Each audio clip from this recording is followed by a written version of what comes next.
এ বাংলাদেশে আপনি কোরআনের এই আয়াতটার দিকে তাকিয়ে বলেন তো, যারা নেতৃত্ব দিচ্ছে উভয় জগতের জ্ঞান রাখে এমন মানুষ কম না বেশি? বলেন বলেন। এই 15.5 বছরে যারা ছিল, খালি কয়েকজন বাদ দিয়ে, তাও যাদের জ্ঞান আমরা জানি যে ছিল, কোরআন হাদিস মনে করতাম যে খুব বেশি জানি, ওরা কোরআনের ভুল পর্যন্ত ধরেছে। এই যে দরবেশ বাবা বলতো কোরআনেও ভুল আছে, তবে মেজর না। তো বলেন তো, এই যদি হয় জ্ঞানী মানুষের কথাবার্তারা, তাহলে জ্ঞান হওয়া লাগবে দুনিয়া এবং আখেরাত উভয় জগতে। আরো অন্যান্য রাজনৈতিক দলে যারা আছেন, দুই জগতের জ্ঞানে পারদর্শী এদেশে মানুষ খুব কম। আমি নাম নিলাম না, আপনি এমনি ইঙ্গিত দিচ্ছি, বোঝেন তো। তারা জীবনে এই যে আপনি বলেন যে মাদ্রাসায় পড়েনি, ওদের আর কি জ্ঞান। আমি নিজে তাদের সাথে ছিলাম জেলখানায়। আপনাদের পাশের জেনা খুলনা, অধ্যাপক মিয়া গোলাম পরোয়ার, মৌলভী বাজারের ডাক্তার শফিকুর রহমান আমিরে জামাত, কুমিল্লার ডাক্তার আব্দুল্লাহ মোহাম্মদ তাহের, রাজশাহীর অধ্যাপক মজিবুর রহমান, এই যে যাদের নাম বললাম, একদিনও মাদ্রাসায় পড়েছি। আপনি কোরআন হাদিস এবং বাস্তবে ওনারা যে বিষয় লেখাপড়া করেছে ওই বিষয়গুলো নিয়ে জানতো। আমার মতো আপনার মতো আলেমকে পড়াতে পারবে এরকম যোগ্যতা আল্লাহ তাদেরকে দিয়ে দিয়েছে। এই জন্য বাস্তবে এইটা যারা আসলে জ্ঞান রাখে এবং তারা শক্তিশালী, আমিরে জামাত 64 বছর বয়স, অথচ বলছে আমি এখনো যুবক, আমার শরীর চলে নাই 33 বছরে। আর উনি আজকে চট্টগ্রাম, কালকে খুলনা, এরপরের দিন পটুয়াখালী। এই মুরব্বী মানুষ যে দৌড়াচ্ছে, এ যুবক মানুষ ছাড়া সম্ভব। সুতরাং শক্তিও আছে, জ্ঞানও আছে। এইরকম যোগ্যতা সম্পন্ন যারা আসবে সামনে, তাদেরকে মেনে নেওয়া লাগবে। এ নির্দেশ হামজা। বলেন বলেন। আপনি যে কোনো তাফসির পাওয়া যায়, পড়বেন সূরা বাকারা 247 নম্বর আয়াতের মাঝের অংশ আছে। আমি বাকিগুলো বলতে গেলে যেহেতু সময় যাবে, ইঙ্গিত দিলাম। ইয়াসিন নামে আল্লাহ যে ডাক দিলেন নবীজিকে, আপনার আদর্শ, আপনার নেতা কোয়ালিটি সম্পন্ন হওয়া লাগবে। যদি না হয়, আপনি কিন্তু এটা দুনিয়ার বিষয় করে ছেড়ে যেতে পারেন না, এটা আখিরাতের সাথে সম্পর্কিত। আল্লাহ আমাদেরকে বোঝার তৌফিক দিন। সূরা আলে ইমরান তাফসীরুল কোরআন মাহফিল লিখে দিয়েছেন, এজন্য হক তো আদায় করা দরকার। 135 নম্বর আয়াতের শেষের অংশটা আমি পড়েছি। বৃষ্টি হচ্ছে। আল্লাহ রাব্বুল আলামিন বলেন, ওয়া মা ইয়াগফিরুদ যুনুবা ইল্লাল্লাহ ওয়া লাম ইউসিররু আলা মা ফাআলু ওয়া হুম ইয়ালামুন। মেয়েরা আছে পাশে, মনে হয় না এখন চালানো ঠিক হবে। বৃষ্টি যেহেতু আপনারা বেলালি ভাইয়ের মাধ্যমে বলতে থাকবো, আমার মোবাইল আবার ভিজেছে। এমনি 3 বছর পরে আদালত থেকে দিয়েছে কয়েকদিন আগে। আমরা অল্প কিছুক্ষণ শুনি নাকি, কষ্ট করে নাকি বার্তা বর্তমানে এসে একেবারে খালিয়াতে যাবেন, একটু হাতে নিয়ে যান, সংক্ষিপ্ত হাতে এনে পরশুদিন পুরি হাতে এনে দিতে পারি। আলহামদুলিল্লাহ। আল্লাহ পাক বলেন, আমি ছাড়া গুনাহ মাফ করার কেউ আছে কি? প্রশ্নবোধক চিহ্ন আছে। আল্লাহ ছাড়া গুনাহ মাফ করার কেউ আছে? এখন এই যে অপরাধ মাফ করা, গুনাহ মাফ করার একচ্ছত্র মালিকানা আল্লাহ। আল্লাহ পাক কিছু অপরাধের মাফ করার যোগ্যতা এবং দায়িত্ব দিয়েছেন, যেগুলো হক্কল ইবাদ পয়গতে নষ্ট করে। এই আপনারা কথা বন্ধ করেন, এমনি দাঁড়িয়ে থাকেন, বসে থাকেন, বাড়ি চলে যান, কিন্তু কথা বলবেন না।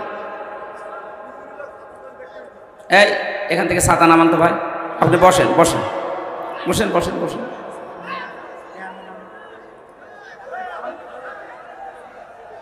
আরে ভাই, আপনার একটা ঝামেলার জন্য তো ডিস্টার্ব হয়ে যাচ্ছে। ক্যামেরা নামান, না ক্যামেরা লাগবে না, নামান। আর ঝামেলা দেখছি, তাড়াতাড়ি করেন। সাতক্ষীরাবাসী অপরাধ করলে মাফ করার একচ্ছত্র মালিকানা আল্লাহর। অথচ দেশে বহু মানুষ বুঝে হোক না বুঝে হোক, জ্ঞান থাকা না থাকার কারণে অনেকে বিভিন্ন দরবারে গিয়ে অপরাধ মাফ চায় কবরে সেজদা দিয়ে। এটা আমাদের এই খুলনা বিভাগে যদি খুব কম থাকে, এটা চট্টগ্রাম সিলেট বিভাগে বেশি। এটা যেহেতু রেকর্ড হচ্ছে এই জন্য বলছি, কেউ এই কাজ করা যাবে না। মাফ করার মালিক কোন পীর, জিন্দা হোক মরা হোক, কেউ নেই। মাফ করার মালিক কে? সুতরাং আমরা যেন তার কাছে ফিরে যাই। قل يا عبادي الذين أسرفوا على أنفسهم لا تقنطوا من رحمة الله ومن يغفر الذنوب إلا الله إن الله يغفر الذنوب جميعا إنه هو الغفور الرحيم। আল্লাহ পাক ডাক দিয়েছেন, হে নবী আপনি আমার বান্দাদেরকে বলেন, যারা নিজেদের উপরে জুলুম করে নিজেদেরকে নষ্ট করে ফেলেছো, ধ্বংস করে ফেলেছো, তারা আমার রহমত থেকে নৈরাশ হয়ে যেও না। অবশ্যই আমি আল্লাহ সব অপরাধ মাফ করে দিচ্ছি, দেব। আমি গফর, আমি রহিম। কিন্তু এই যে ক্ষমাটা পাওয়ার জন্য কিছু শর্ত আল্লাহ দিয়েছেন পরবর্তী আয়াতে। বাংলাদেশের বিভিন্ন দরবার থেকে, মসজিদ থেকে, খানকা থেকে এ পর্যন্ত বলা হয় যে সব অপরাধ আল্লাহ মাফ করে দেবে, আল্লাহর রহমত থেকে কেউ নৈরাশ হবেন না। মানুষও মনে করে যা করে করে জীবনে একবার কালেমা পড়লে তো সব হয়ে যাচ্ছে। কিন্তু এর পরে যে শব্দগুলো আছে এইটা মানুষ মানতে চায় না। আল্লাহ বলেন এই ক্ষমাটা আমি তাদেরকে করব। কাদের? ওয়ানিবু ইলা রাব্বিকুম, যারা তাদের রবের দিকে ফিরে আসবে। কার দিকে? সারা বাংলাদেশকে বলছি আল্লাহর দিকে ফিরে আসা। এই শব্দটা শুনতে যত সহজ মনে হচ্ছে, এর বাস্তবতা অত সহজ না। আল্লাহর দিকে যদি কেউ ফিরে আসে, তার জীবনে বহু কিছু ছেড়ে দেওয়া লাগতে পারে। কথা বলেন ঠিক কিনা? এমনকি আপনার মা বাবাকেও ছেড়ে দেওয়া লাগতে পারে। দল তো আরো দূরের কথা, নিজের মা বাবা সন্তান আদি যদি ছেড়ে দেওয়া লাগে, এটা সূরা তাওবার 33 নম্বর আয়াতে আছে, আপনার 35 নম্বর আয়াতে আপনারা মিলিয়ে দেখবেন যে আল্লাহর দিকে ফিরে আসতে হলে শব্দটা শুনতে সহজ, মানা অনেক কঠিন। আর এইটাই দাওয়ার প্রথম শর্ত, ওয়ানিবু ইলা রাব্বিকুম। কেউ যদি আল্লাহর দিকে ফিরে আসে, তার কাছে সুদ থাকবে না, ঘুষ থাকবে না, তার কাছে জুলুম থাকবে না। এখানে কোনো মানুষ আমরা যখন আল্লাহর দিকে ফিরে আসতে চাচ্ছি, এই আল্লাহর বিশাল ক্ষমা, ইয়াগফিরু যুনুবা দিয়েছেন আল্লাহ, জামবুন দেননি। যুনুব বহু বছর, একটা গোনাও আল্লাহ রাখবে না। এরপর আবার জামিয়া আছে, সব মাফ করে দেবে। এ বিশাল অফার তাদের জন্য যারা আল্লাহর দিকে ফিরে আসে। 2 নম্বরে ওয়াসলিমু লাহু, আল্লাহর বিধান সামনে যখন আসবে, দুনিয়া একদিকে, সেই লোক একদিকে, তিনি আত্মসমর্পণ করবেন, স্যালেন্ডার করবেন। এই 2টা শর্ত কখন মানবে? মিন ক্বাবলি আয়াতিয়াকুমুল আযাবু সুম্মা লা তুনসারুন, ওই আযাব আসার পূর্বে যখন আর আমাদেরকে সাহায্য করা হবে না। সাতক্ষীরাবাসী, আমাদের সাহায্য করা হবে না। আমরা সবাই জানি মরণের সময়। কোন সময় বলেন বলেন? আর মরণ আসবে 41 সালে। কোন কারণে আপনি টার্গেট দিয়েছিলেন? আমার এই যে বসে আছি, দাঁড়া বসে, গ্যারান্টি হাতে নেই। আর আপনার এত বয়স, এরপরও আপনি টার্গেট দিলেন যে 41 সাল। আপনাকে জিবরাইল আজরাইল কিছু বলে গিয়েছে? সুতরাং আপনি যে টার্গেট দিয়েছেন, এই টার্গেট ফিল আপ করতে পারেননি। 41 সাল আসবে, কিন্তু কোরআনের হাতে আসবে ইনশাআল্লাহ। বলেন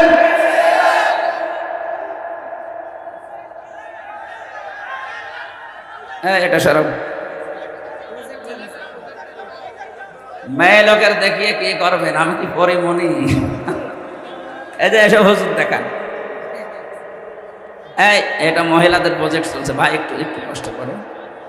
সম্মানিত ভাইরা, এই আয়াত যেখান থেকে শুরু হয়েছিল, জুলুমের বিষয়গুলো আলোচনায় ছিল এর আগে। জালিম এই শব্দের সাথে আমরা 5 তারিখের পর থেকে বেশি পরিচিত। জুলুম এই শব্দটা শুনলেই পৃথিবী ঘৃণা করে, কারণ জালিম যারা, তাদের বিরুদ্ধে শুধু আমাদের রাগ না, আল্লাহ নিজেরও রাগ। সূরা শুরা 42 নম্বর আয়াত, ইন্নামাস সাবিলু আলাল্লাযিনা ইয়াজলিমুনান নাস, যারা মানুষ হয়ে মানুষের উপরে জুলুম করে, অত্যাচার করে, এরা আল্লাহর মামলার আসামি। এদেশে 1628টা চেয়ার ছিল, এই কলারওয়ার ওসি সাহেবের চেয়ার পর্যন্ত। একেবারে যিনি পালিয়েছে লক্ষণ সেনের পরে, উনি থেকে ওসি সাহেব পর্যন্ত 1628টা চেয়ারে যারা ছিল, পৃথিবীর কাছে প্রমাণ যে এরা সব জালিম। কথা বলেন না কেন? ছাত্র আন্দোলনের মাধ্যমে যে 9টা দফা দিয়েছিল তার ভেতর অন্যতম ছিল যে আমরা বৈষম্য এদেশে চাই না, আমরা সংস্কার চাই। সংস্কার যেহেতু আরম্ভ হয়েই গেছে, আমরা চাচ্ছি এদেশের এই 1628টা চেয়ার যেন সব সংস্কার করা হয় খুব তাড়াতাড়ি। বিশেষ করে চপ্পু মেয়ারটা, এই চপ্পু যতদিন আছে ঝামেলা হবে, যেন খুব তাড়াতাড়ি এই চেয়ারটাও যেন সংস্কার হয়ে নতুন কেউ আসুক। কারণ ওই যে জালেমদের দোসর ছিলেন এটা তামাম দুনিয়া জানে। এক কথা বলেন না কেন? এতগুলো ছাত্র মারা যাওয়ার পরে কিছুই তো বললেন না। তাহলে তো প্রথম যদি আপনি সিদ্ধান্ত নিতেন, এখন যেমন কড়া কড়া কথা মাঝে মাঝে বলেন, তাহলে এই অবস্থা হতো না। নিজে ভিডিও করে ভিডিও বার্তা দিয়ে বললেন যে হ্যাঁ পদত্যাগপত্র আমার কাছে জমা দিয়ে গেছে। হঠাৎ করে আপনাকে কোন পাগলে কামড় দিল যে আপনি বলছেন না আমার কাছে কোনো দালিল নেই। এক লোক দৌড়াচ্ছিল, তার ছেলের সাথে দেখা, বলছে আব্বা কোথায় যাও? যাবো কোথায় ভাই, আমার গরু হারিয়েছে। গরু হারিয়েছে হারাক, আপনি আমার ভাই বলবেন? বাড়িতে যে বলছে মা আমি মারা যাব। মারা যাবে মানে? বলছে আমার বাবা আমার রাস্তায় ভাই ডেকেছে জনগণের সামনে, আমি এই জীবন রাখবো না। তো ঠিক আছে ও আসুক। বাড়িতে আসার পরে বলছে কি গো তুমি নাকি ছেলেকে ভাই ডেকেছো? ওরে মা গরু হারার এরকম হয়। 1 লাখ টাকার গরু হারিয়ে যদি ছেলেকে ভাই বলে, বউকে মা বলে, এইরকম সাজানো বিষয় যাদের হারিয়েছে ওদের মাথা ঠিক থাকার কথা। এই জন্যে মাঝে মাঝে উল্টা পাল্টা বকতেছে। আমরা চাই এরকম পাগল যে হয়ে যায় তার জন্য এত বড় জায়গায় বসে থাকার আর কোনো অধিকার থাকে না। কত তাড়াতাড়ি আপনি চলে যান, ওখানে নতুন মানুষ আসে। কারণ এই 1570 জন যে জীবন দিল, এদের সবার টার্গেট যে আমরা সংস্কার চাই। কি চাই? কোনো বৈষম্য দেশে থাকবে না ইনশাআল্লাহ। আর ইসলাম আসলে এটা খুব তাড়াতাড়ি হবে। আমিরে জামাত ডাক্তার শফিকুর রহমান জানিয়েছেন, এদেশে যদি ইসলাম কায়েম হয় সবচাইতে বেশি নিরাপদে থাকবে মেয়েরা। সবচাইতে বেশি নিরাপদে থাকবে কারা? যদি কেউ ঘুষ চায় তার হাত ভেঙে দেওয়া হবে। আমরা চাচ্ছি এই বিষয়গুলো সামনে আসুক, কোনো বৈষম্য থাকবে না ইনশাল্লাহ। উনি যে কথাবার্তারা দিচ্ছেন জনগণের সামনে, এটা যেন বাস্তবে আল্লাহ আমাদেরকে কিছু সামনে দেখান। আমিন বলেন। অপরাধ করার পরে কোনো মানুষ, এই যে জালিম, যেহেতু গুরুত্বপূর্ণ একটা বিষয় বলছিলাম, জালিমরা আল্লাহর মামলার আসামি। সুতরাং 1628 জন যারাই ছিলেন, এখন অনেকে আছেন, আপনারা যাই বলেন যাই করেন, জনগণকে যত কিছু উল্টা পাল্টা বোঝান, আপনি আল্লাহর মামলার আসামি। কথা বলেন না কেন? আল্লাহর মামলার আসামি। আপনি টের পাচ্ছেন শব্দটা কি? আমাকে মামলা দিয়েছিল রাষ্ট্র। যদি জামাল ভাইয়ের মতো কেউ মামলা দিত, টাকা পয়সা দিয়ে আমি বের হয়ে চলে আসতাম 3 দিনের ভেতরে। 3 বছরে মামলাটা 30 বারের উপরে তোলার পরও জামিন দেয়নি। কারণ মামলার বাদী সলিমুদ্দিন কলিমুদ্দিন না, একেবারে সরাসরি লক্ষণ সেনের পরে যিনি পালিয়েছে উনি। সুতরাং মামলার বাদী যত বড় হয় মামলা তত কঠিন হয়। জালেমদের বিরুদ্ধে যে মামলা দেবে বাদীকে বলেন বলেন। যেন বেলালি ভাই বলছিলেন যে জালেমদের হেদায়েত নেই, আর দোয়া করলেও হবে না। আল্লাহু লা ইয়াহদিল কওমাস সালিমিন। ইহদি মুজারে, বর্তমান ভবিষ্যৎ, প্রেজেন্ট ফিউচার। জালেমদের জন্য দোয়া করলেও তো কাজ হবে না। অনেকে এখনো দোয়া চাচ্ছে। আরে ভাই দোয়া সেই করবেন কি? আমি দোয়া করলে আমার দোয়া মাঠে মারা যাবে। কারণ আল্লাহর কথা তো আল্লাহ ঠিক রাখবে। আল্লাহু লা ইয়াহদিল কওমাস সালিমিন। আল্লাহ জালেমদের হেদায়েত দিচ্ছে না, দেবেও। সুতরাং যারা জুলুম করেছিলেন, আপনার এই দুনিয়াও শেষ আর আখেরাত তো ধ্বংস করেই ফেলেছে। অনেকে যারা ছোটখাটো জালেম ছিল, মাঝারি জালেম ছিল, যারা সহযোগী ছিল, ইমাম আহমদ ইবনে হাম্বল যখন জেলে ছিলেন তখন এক কারারক্ষী যে বলছে, ইমাম সাহেব আমি শুনেছি যে জালেম যারা আর জালেমদের যারা সহযোগী, এই যে একটা হাদিস, এটা কি সহিহ হাদিস? উনি বললেন হ্যাঁ। তাহলে আমি এই যে আপনাকে পাহারা দেয়, আমি তো জালেমের একটা দায়িত্বে আছি, তা আমি কি জালেমের ভেতরে পড়ি নাকি আমি সহযোগী হিসাবে পড়ি? আপনি একটু বলেন তো। উনি বলছেন জালেমের সহযোগী বলা হয় তাদেরকে যারা জালেমদের মাথা আঁচড়িয়ে দেয়, চুল কেটে দেয়, পরিষ্কার পরিচ্ছন্নতায় থাকে, খাবার দাবার দেয়, পোশাক আশাক পরিষ্কার করে দেয় এরা। যে তাহলে আমি কি? তুমি তো নিজেই জালেম, তুমি তো জালেমের সহযোগী না, তুমি নিজেই জালেম। কারারক্ষী এবং সুপার জেলার সহ এ সারা বাংলাদেশে যারা দায়িত্বে ছিল, জেলখানায় তো 1 লাখের উপরে মানুষ ছিলাম আমরা, সারা দেশ মিলে। এখানে মনে হয় 1 লাখের উপরে যারা ছিলাম 90,000ই জামাত বিএনপির লোক। এই মানুষগুলোকে সবচাইতে বেশি কষ্ট দেওয়া যায়, যেহেতু ওই আটকা জীবনে, ওখানে কোনো খবর বাইরে আসে না। এই জন্য এমন এমন কারারক্ষীদেরকে, সুপার আর জেলারদেরকে আমাদের দায়িত্বে দিত। আমি যতদিন ছিলাম বেশিরভাগ সব হিন্দু। সুব্রত বালা, দেবদুলাল, বিভিন্ন নাম দিয়ে আমাদের কাছে 24 ঘন্টা তালা লাগিয়ে, সিসি ক্যামেরা দিয়ে, বিশেষ করে মাওলানা মামুনুল হক আর আমির হামজা, এই 2 জনকে ওরা এমন টার্গেট নিয়েছিল, যা কষ্ট দিয়েছে এই মানুষগুলোর দ্বারা। হিন্দু যারা আসে এদের তো আর আলেম সালেম নেই, সব সমান ওদের কাছে।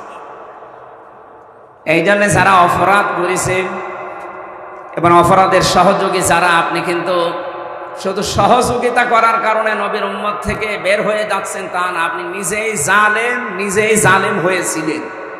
এবং এখন যদি একেবারে মন থেকে তাওবা করতে পারেন, তাওবার অর্থ কি? অপরাধ করেছেন যার কাছে, তাওবা হবে তার কাছে। আমরা এই বসে একটা ভুল করি, অন্যায় করি একজনের কাছে আর মাফ চাই আর একজনের কাছে। ব্যারিস্টার আরমানের স্ত্রীকে আপনি কষ্ট দিয়েছেন তার স্বামীকে আয়না ঘরে রেখে। সারা দেশের মানুষের কাছে এখন যদি আপনি বলেন যে আমারে মাফ করেন, সারা দেশের মানুষ মাফ করে দিলেও ব্যারিস্টার আরমানের বউ মাফ না করলে আপনি মাফ পাবেন না। হ্যাঁ, কথা বলেন না কেন? আরমান আজমের স্ত্রী পর্যন্ত চলে গেছে, কি করবে বেচারা? 10টা বছর। এখানে মানুষকে আল্লাহ হেদায়েত থেকে বঞ্চিত করার যতগুলো কারণ আমি কোরআনে পেয়েছি, অন্যতম কারণ হচ্ছে যার দ্বারা পৃথিবীর সৃষ্টির অপূরণীয় ক্ষতি হয়ে যায়। বুঝতেছেন? যার দ্বারা পৃথিবীর বান্দা বান্দীদের অপূরণীয় ক্ষতি হয়ে যায়, যেটা পূরণ করা সম্ভব না, এরকম যদি কেউ কাজ করে তাকে আল্লাহ হেদায়েত থেকে বঞ্চিত করে দেয়। ফেরাউনের কথা শুনছিলেন, ও কিন্তু আন্নাহু লা ইলাহা ইল্লাল্লাহ পর্যন্ত বলেছিল। ওই জামানার যিনি প্রেরিত পুরুষ মুসা কালিমুল্লাহ, তাকে সে মানতে পারে না, এজন্য তার শব্দটাও বলে না। বলেছে আমি ঈমান আনলাম ওই আল্লাহর উপরে যার উপরে বনি ইসরাঈলরা ঈমান এনেছে, ওয়া আনা মিনাল মুসলিমিন, আমি মুসলমান। ও যেহেতু শুধু আল্লাহর একাত্মবাদের ঘোষণা দিয়েছে, রিসালাতের ঘোষণা দেয়নি, এজন্য আল্লাহ জিবরাইলকে দিয়ে ওর মুখের উপরে কাদা লাগিয়েছে, ওর পরের শব্দটা ও আর বলবে না, ওর মুখে কাদা লাগিয়ে। এখান থেকে মুফাসসিরিন ইকরাম শিক্ষা বের করেছেন, এটা তাফসীরে কাবীরের ভেতরে আছে। মুফাসসির বলেন পৃথিবীতে কিয়ামত পর্যন্ত হয়তো ফেরাউন আসবে না, কিন্তু ফেরাউনের চরিত্রের মানুষ আসবে। কথা বলেন? ওকে যেমন হেদায়েত আল্লাহ দেয়নি, যারা কিয়ামত পর্যন্ত আসবে তাদেরকেও আল্লাহ হেদায়েত দেবে না। কি কারণে? যার দ্বারা অপূরণীয় ক্ষতি হয়ে যায় পৃথিবীর বান্দা বান্দীদের, ওর দ্বারা হয়েছিল। কথা বলে না কেন? এ পৃথিবীতে লেডি ফেরাউনের দ্বারাও বহু অপূরণীয় ক্ষতি হয়ে গেছে, যেটা উঠে আসা আর কিয়ামতের আগে সম্ভব না। আমার বিশ্ববিদ্যালয় কুষ্টিয়া থেকে যে 2টা ভাইকে গুম করা হয়েছে, তার মা বাবা এখনো পর্যন্ত আশায় আছে। মোকাদ্দেস ভাই আর কি জানার একজনের নাম ওলিউল্লাহ, এই সাতক্ষীরায় বাড়ি একজন। আপনি কিয়ামতের আগ পর্যন্ত তাদের কাছে ফিরিয়ে দিতে পারবেন। আর এম ইলিয়াস আলীর মেয়েকে কোলের ভেতরে নিয়ে কি নাটক করছিল, মনে হচ্ছে যে বেঁচে আছে, অথচ উনি ওর আগেই তাকে মেরে ফেলেছে। এই যে জানা শোনার পরও আপনি এই কাজগুলো করলেন, এখন প্রমাণ হচ্ছে প্রতি 7 দিন বা 15 দিনের মাথায় আয়না ঘরে যে, আমি তো 10 দিন ছিলাম মাঠের নিচে, আমার রিমান্ডের অবস্থায় আমাকে মাঝে মাঝে নিয়ে যেত রাতে চোখ বেঁধে। আমি দেখেছি ওই জায়গাতে মানুষের কান্না, কেউ 2 বছর, 5 বছর, 7 বছর, 8 বছর, 14 বছর পর্যন্ত আছে, পৃথিবীর কেউ জানে না। আমার সাথে যিনি ছিলেন মুফতি ফখরুল ইসলাম, ওই লোকটাকে পায়ের ভেতরে হাত লাগিয়ে, সামনে যে লোহার বেড়ি দেওয়া আছে ওর সাথে হাত বেঁধে দিয়ে তালা লাগিয়ে দিত। শেষের দিকে আমার সাথে কয়েক বছর ছিল, আমারে বলতো ভাই এই যে শুয়ে থাকে মানুষ, এটাতে কত বড় নিয়ামত, ওনারে 24 ঘন্টা তালা লাগিয়ে রেখেছে। আমারে রেখেছিল 11 ঘন্টা টাঙিয়ে, আর ওরা গেছে 3 মাস একাধারে। 3টা মাস একাধারে ওইভাবে রেখেছে। সকালে পচা চুলা দিত, আমারও দিয়েছে, দুপুরে দিত মাখানো খাবার, মনে হচ্ছে কেউ মাখিয়ে দিয়েছে। খেলে খান, না খেলে মরে যান, কারণ কেউ তো জানে না যে আমরা বেশি আছি। 1.5 মিনিট থেকে 2 মিনিট সময় দিত টয়লেট করার জন্য। আজান কখন হয় না হয় কেউ টের পায় না। আমি 4 ওয়াক্ত নামাজ আন্দাজে পড়েছি, জানি না যে আমাদের সময় হয়েছে। ওনারা দেখতাম 60 হয়ে হাত পা ছেড়ে ওই ফাঁসির কন্ডেম সেলের ভেতরে। বলতাম এইভাবে শুয়ে আছেন মানে? বলছে হামজা ভাই, শুয়ে থাকা যে কত বড় নিয়ামত আমি টের পেয়েছি ভাই আয়না ঘরে। এই জন্য আজকে যেহেতু সুযোগ পেয়েছি, খাবার হয় হোক না হয় না হোক, আগে একটু ঘুমিয়ে নেই। আপনি এই কাজ করতে, এই যে যিনি যাওয়া পড়েছে জিয়াউল হাসান, এই গোয়েন্দা বিভাগের যে লোকটা ছিল ডিজিএফআই, এই লোকটার সাথে মাঝে মাঝে রাতের বেলা যেত, যে দেখে আসতো, কান্নার আওয়াজ শুনলে ওনার ভালো লাগে। আল্লাহ এখন ওনাকে এইভাবে কাঁদাবে 1 বছর 2 বছর না, মরণ পর্যন্ত, আর মরণের পর থেকে কিয়ামত পর্যন্ত। সম্মানিত সাতক্ষীরাবাসী, আমরা যেহেতু সামনে আসতেছি, এখন আর কথা না বলে কাঁদার ভেতরে, বৃষ্টির ভেতরে কতক্ষণ দাঁড়িয়ে থাকা যায়? আমারও এভাবে মন টানছে না। আর যেখানে এত বড় বড় হুজুর বসে আছে, কি বলবো না বলবো আমি শেষ করছি। আগামীতে কোনো হুজুর যেন না থাকে, আপনারা থাকবেন। আমি আজকের মতো দোয়া করে শেষ করছি। আমিন। বারাকাল্লাহু লানা ওয়া লাকুম ফিল কোরআনিল আযীম। মুহাদ্দিস আমিরুল ইসলাম বেলালী ভাই হয়তো কথা বলবেন, এরপরে আমরা মোনাজাত একটু দোয়া করবেন না? একটু মেহরবানি করে বসুন। আপনাদেরকে আবেদন করছি, মেহরবানি করে, আপনারা শুনেছেন আগামী পরশুদিন সকাল 10টায় থাকবেন। আগামীকাল সারা পৃথিবীর কিংবদন্তি আলেম আল্লামা তারিক পরোয়া এবং কবি মুহিব খান আপনার দলবলে কাল চলে যাবেন ইনশাআল্লাহ। এখনই দোয়া হবে। দোয়া করছেন মুফতি হাফেজ আমির হামজা। আল্লাহুম্মা আমিন। লা ইলাহা ইল্লা আনতা সুবহানাক ইন্নী কুনতু মিনাজ জালিমিন। রব্বানা যালামনা আনফুসানা ওয়া ইল্লাম তাগফির লানা ওয়া তারহামনা লানাকুনান্না মিনাল খাসিরিন। রব্বুল আলামিন, সারাটা জীবন অপরাধ করে জীবনটা নষ্ট করে ফেলেছি।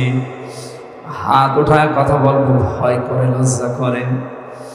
আমাদের জীবনের অপরাধের দিকে তাকিও না, তোমার রহমতের দিকে তাকাও। জীবনের গুনাহগুলো মাফ করে জায়গাটা নেকি দিয়ে পাল্টিয়ে দাও। সাতক্ষীরা কলারোয়া এই ময়দানে 3 দিন ব্যাপী তোমার কোরআনের আলোচনা যারা সাজিয়েছে, দল মত নির্বিশেষে এই মানুষগুলোর জন্য তুমি হামে ওয়া নাসির হয়ে যাও। রব্বুল আলামিন, যার দাওয়াতে সেই কুষ্টিয়া থেকে পর্যন্ত এসেছি, শ্রদ্ধাভাজন বড় ভাই মুহাদ্দিস আমিরুল ইসলাম বেলালী, আল্লাহ তার মা বাবাকে মাফ করে দাও। স্ত্রী সন্তান যেগুলো দিয়েছো সই সালামতে রাখো। তার শরীরটাকে তুমি দ্বীনের জন্য, ইসলামের জন্য সুস্থতায় ভরপুর করে দাও। এখানে বসে আছে আমার শ্রদ্ধাভাজন বড় ভাই মাথার তাজ মাওলানা শায়েখ জামাল উদ্দিন, আল্লাহ তার জীবনটা ইসলামের জন্য মঞ্জুর করো। এই সাতক্ষীরা সাবেক এমপি যিনি ছিলেন জনাব হাবিবুর রহমান হাবিব ভাই, তার শরীরকে সুস্থ রাখো। আল্লাহ তাআলা জনগণের খেদমত যেভাবে করেছিল, ভবিষ্যতেও জনগণের খেদমত করার তৌফিক যদি তার কপালে লেখা থাকে, আল্লাহ তুমি দান করে দিও। তার শরীরটাও সুস্থ রাখো, তার মা বাবাকে মাফ করে দাও। তার আত্মীয় স্বজন যত মানুষ ঘুমিয়ে আছে এলাকাতে, কবরগুলো জান্নাত বানাও। রব্বুল আলামিন, সম্মানিতা মা বোনেরা পর্দার আড়ালে আছে, এই কর্দমাক্ত জায়গায় আকাশ থেকে বৃষ্টি পড়ছে, নিচে ভেজা কাদা মাটি, কষ্ট করে যারা নিজের সন্তান আদি নিয়ে বসে আছে, এদেরকে খাদিজার মতো, আয়েশার মতো বানিয়ে দাও। আল্লাহ তাআলা, অনেক বাবা হারা মানুষ, মাওলানা হোসাইন তার বাবাকে হারিয়েছে, রবিউল ইসলাম সহ যত আলেম এসেছে, যাদের বাবা নেই, বাবাকে কবরগুলো জান্নাত বানিয়ে দাও। আমাকে তুমি 3টা কন্যা দিয়েছো আল্লাহ। মাওলানা বলছিলেন সব চাইতে তুমি বেশি খুশি হলে কন্যা দাও। আমার 3টা মেয়েকে তুমি ফাতিমাতুজ জাহরার মতো বানিয়ে দাও। এই সাতক্ষীরা জেলার মাটির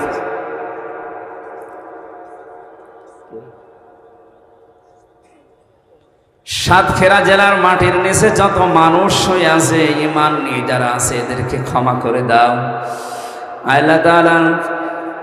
মাওলানা আমিরুল ইসলাম বেলালী ভাইয়ের আম্মা হাসপাতালে আছে, শেফায়ে কামেলা আজেলা নসিব করো। সুস্থতা যদি লেখা থাকে আল্লাহ তাড়াতাড়ি করে ফিরিয়ে দাও। যদি হায়াত শেষ হয়ে যায়, ইমানের সাথে তোমার ডাকে সাড়া দেওয়ার তৌফিক দাও। তোমার ওই বান্দির ভালো ভালো কাজ জীবনে যা করেছে ওইগুলো মঞ্জুর করো। শয়তানের ধোঁকায় অন্যায় যেগুলো করেছে আল্লাহ এই মুহূর্তে মাফ করে দাও। কলারোয়া থানার ওসি, টিওনো, যত পুলিশ সদস্য ভাইরা আছে সবাইকে তোমার খাস রহমত নাজিল করো। আগামীতে এই অনুষ্ঠানটা কোরআনের জন্য আরো বিশাল করে কবুল করে নাও। এখানে তিনি আসতেন শহীদ আল্লামা দেলাওয়ার হোসেন সাইদি রহমতুল্লাহ আলাইহি, তার কবরটা জান্নাতুল ফেরদাউস বানিয়ে দাও। আল্লাহ বড় আকাঙ্ক্ষা পেশ করেছি তোমার দরবারে, জীবনে চরম চোখে দেখতে চাই তোমার কালাম দিয়ে দেশটা চলছে, সেই পরিবেশটা তুমি তৈরি করে দাও। বারাকাল্লাহু লানা ওয়া লাকুম ফিল কোরআনিল আযীম। মরণ আসলেই যেন বলতে পারি লা ইলাহা ইল্লাল্লাহু মুহাম্মাদুর রাসূলুল্লাহ। সালাম।